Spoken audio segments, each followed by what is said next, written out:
So welcome to the eLive Freedom webinar. Today we have special guest Zoe Kelly. And Zoe Kelly, she's a clairvoyant, a clairaudient, a clairsentient, and a psychic pathfinder who has also mediumship capabilities. She's got over 23 years of reading experience, 8 years of working with law enforcement, and former resident radio psychic. She reads the tarot cards really incredible. She provides accurate advice by reading a person's energy to identify information that is hidden or overlooked. This gives her clients the ability to see situations from different perspectives to help them not only focus on a solution, but also see a broader viewpoint that they can change what they're currently doing on their path, resulting in dramatic positive effects for their future. And she intuitively gathers information to help her clients grow into their own power, see what they are in their life, where they want to be, and how to get them there. So with that, I'd like to welcome Zoe Kelly to the eLive Freedom webinar. And Zoe, thanks so much for coming on and taking your valuable time. I know that you help a lot of people all across the globe. Mm-hmm. And what I'd like to do is just open it up to you and have you tell people like your story, like how did you get involved in being a clairvoyant? What's been part of your journey, and maybe 3 or 4 little stories of people that you've helped along the way. Okay. And what your mission is. Okay. Well, first of all, thank you for having me. Oh, yeah, absolutely. Yeah. So I guess you could basically say it all started when I was 6 years old. Yeah. Literally started when I was 6 years old. And the first thing that I remember happening is somebody in the family had done something that wasn't cool, and I was overhearing my parents. Well, actually, my parents were talking in front of us, and I had mentioned that they should be blood eagled, and my dad goes, "What?" And he's like, "What'd you say?" And I said, they should be blood eagled." And he's like, "What do you don't know what that means?" And I'm like, "Yeah, I do."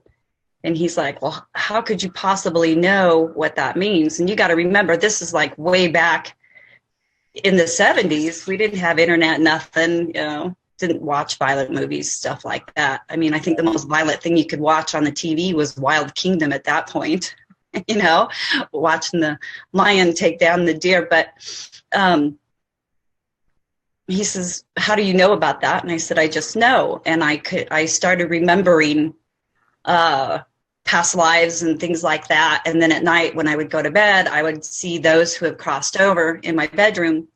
And it was really scary. And I just assumed that everybody eventually started doing that. And I just thought that I was kind of being weak about it, or I wasn't handling it correctly. So I never said anything. I just never told anybody what I was seeing, but it would get so scary at night. I would go into my parents' bedroom and sleep on the floor next to them. And then as I got older, I learned to deal with it and kind of started putting 2 and 2 together.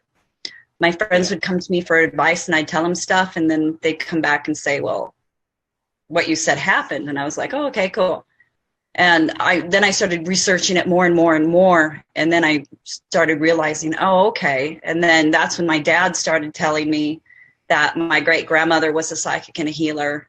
The women on my mother's side of the family, they were all pretty psychic. They didn't turn it on and off like I do or do a business thing with it, because with them, it was like a hush-hush thing. You don't want people to know that you have those abilities, because then you're going to be accused of being a witch or the devil or whatever like that. But I looked at it and just went, this feels like me. So I just went with it and started rolling with it and made a business out of it. Oh, cool. So, yeah.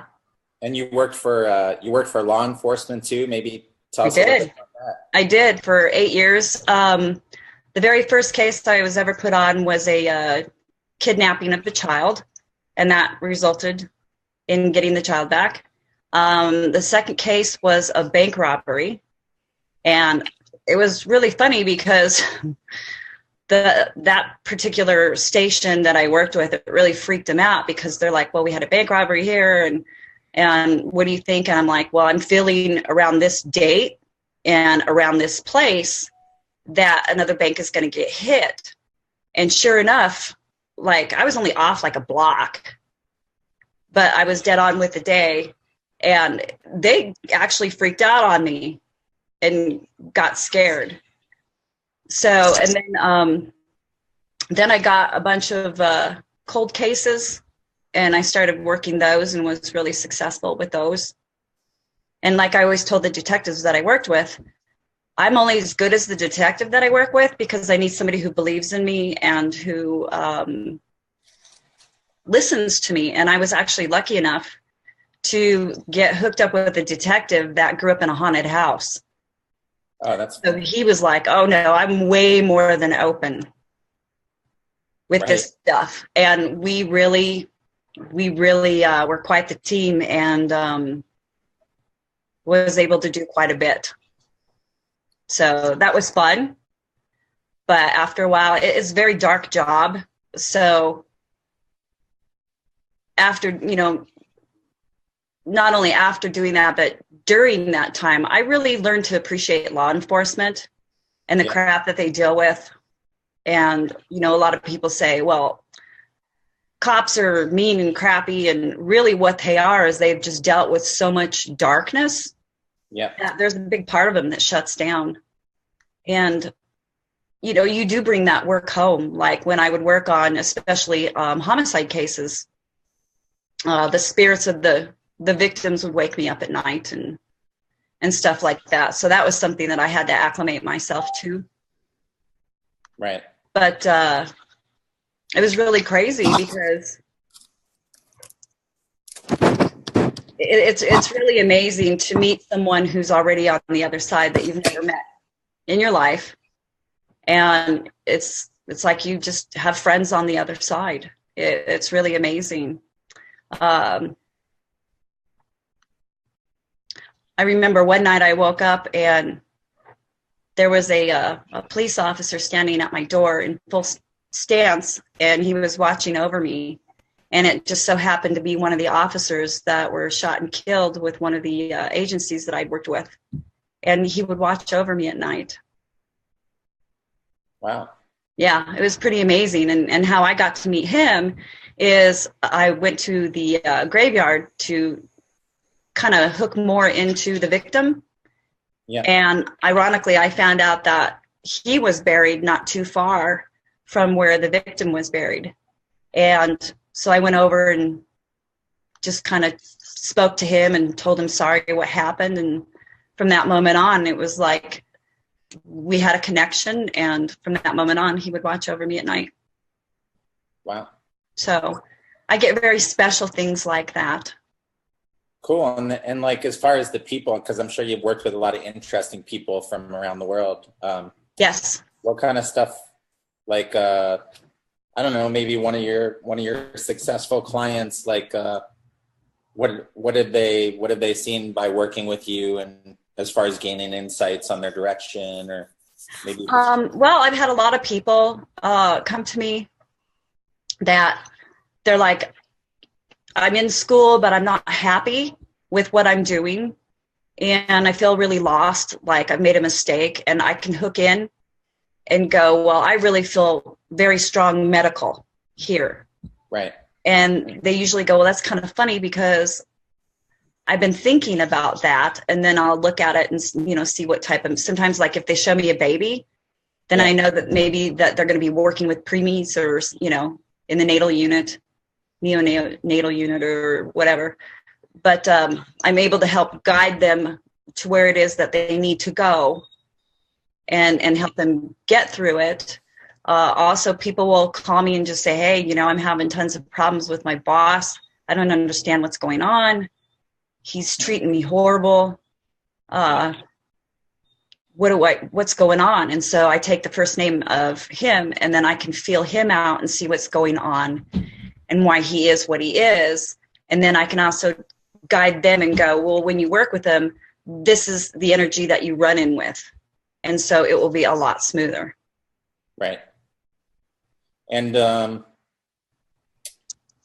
Yeah. Is there anything else that you want to share about what you do, and besides, like your intuitive capabilities? And I mean, I'm kind of new to all this, but I've heard many of it. But okay. So if you're clairvoyant, you see visions or pictures. Sometimes I'll see them just as a flash. Sometimes I'll see them to the point where everything in the room disappears. Like if I had a vision right now, everything would just completely disappear, and all I would see is what was happening, and it'd be as if I'm right in the middle of that. And then sometimes I see them as movies. So it really kind of depends on how my guides bring in that information. Oh, okay. So, yeah. But I can pick up on, like, I can stand next to somebody and feel if they have a lot of anxiety. I can feel energies in their body, and I'll kind of know what's going on there. And it just really works on a multi-level. I hear messages, direct messages, like they'll actually talk to me, and then I'll go, okay, yeah, and then relay the message. Sometimes I see them. Sometimes I just hear them. They come in and out as they want to. I do mediumship as well. And I enjoy doing it when it comes in a certain way. I really enjoy it. But sometimes it will come in a certain way that I don't really enjoy it. So, because sometimes if I'm bringing in somebody that died of a heart attack, like I'll literally start picking up on like feeling what they were feeling. Yeah. And it's like, okay, then I got to kind of push that out and get that away, so I don't like experience their heart attack and their death. And that part isn't fun. Right. I love what I do, but also, with the good comes the bad. So I pick up on dark things, and I see dark spirits, and I see, like I said, good and bad. Yep. So, and you have to be very responsible with this job, because you have to have some sort of set of counseling skills to do this. Yep. So that you can deliver the messages properly. Right. And the whole idea is to have your client walk away empowered, not feeling scared or anything like that. So you got to know how to relay those messages to them. Right. Cool. Well, it sounds like you do a lot of very incredible things, like as far as helping people. It's a big mix. Love and money, of course, are the forerunners always. Yep. And I would say right now, what's running in third place is all the weird energies that are on the planet and stuff. I get a lot of contacts about why am I feeling this way? I feel, I'm feeling like high anxiety this week. I don't know what's going on. And it's like, you know what? Everybody's feeling this way. I've already gotten like 10 texts asking if they're crazy, because we're getting energetic downloads. Yeah. And that can create a lot of anxiety in the physical body. So. Yeah, there's definitely a lot of stuff going on right now. There's a lot of stuff going on behind the scenes. And if people could see what was going on, it probably would, create a lot of people going cuckoo for Cocoa Puffs, so to speak. Yeah. So in a way, it's good that not all people see, but I don't know, there's a part of me that's just kind of like, rip off the Band-Aid and let's just get this done and make this place a better place, because it's just time for a change. I mean, yes, we're in the change now, but it's just time for change. Cool.